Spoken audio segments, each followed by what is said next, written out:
Imagine you're flying on a small plane. Just you, your dad, and a pilot. All of a sudden the plane starts to shake, smoke starts coming out of the engine, and you begin to fall. The next thing you know, you're in a lake. The plane is sinking, and you don't see your dad or the pilot anywhere. Would you be able to survive? Or, instead of a plane, you're on a boat off the coast of Alaska with your uncle and an older kid who really doesn't like you. A storm hits and your boat starts taking on water. You and the older kid are washed on shore, but the last time you saw your uncle was in the water, bobbing up and down in the waves. Would you be able to survive? Or, a disease wipes out everyone over the age of 12. What would the leftover kids do? Where do you find food, water, and shelter? What if the kids start forming gangs? Would you be able to survive? These are the beginnings of 3 books where kids are forced to survive without any adults around. Flink is a graphic novel written by Doug Tenapple.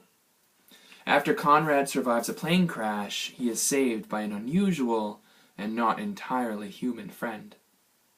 This friend has his own reasons for helping Conrad survive in the woods, but the other creatures like him are less willing to help a human.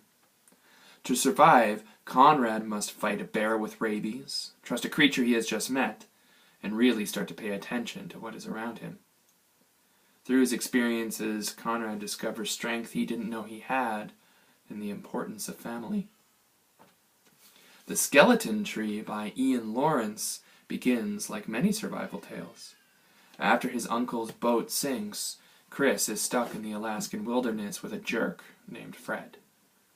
What's different about this story is the tone. It's more about how it feels to be lost in the woods with someone who hates you, to be afraid every moment. But still, you need to rely on that other person to survive. It's a quiet and mysterious book. The Girl Who Owned a City by O.T. Nelson begins after everyone over the age of 12 has died. Lisa is scavenging for food for her and her younger brother. They are trying to live quietly and stay out of the way of the gangs that have started to form in her neighborhood. But when one of those gangs starts to threaten her brother and steal her food, Lisa decides to start a gang of her own. They form their own society, but the gangs soon start coming to take what they have built. Through it all, Lisa struggles with leadership, with being the only one making decisions. But she finds the strength she needs to take charge and do what needs to be done. These are all stories where kids are put in situations that might seem too big for them, too scary or too difficult, too much responsibility.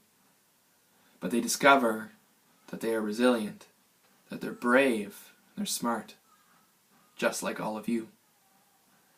If you're interested in any of these books, you can take them with you now, or you can come to the library and I can help you find others just like them. I have also made a bookmark for all of you that has the names of these 3 books and 3 more tales of survival if you're interested. Thanks for listening.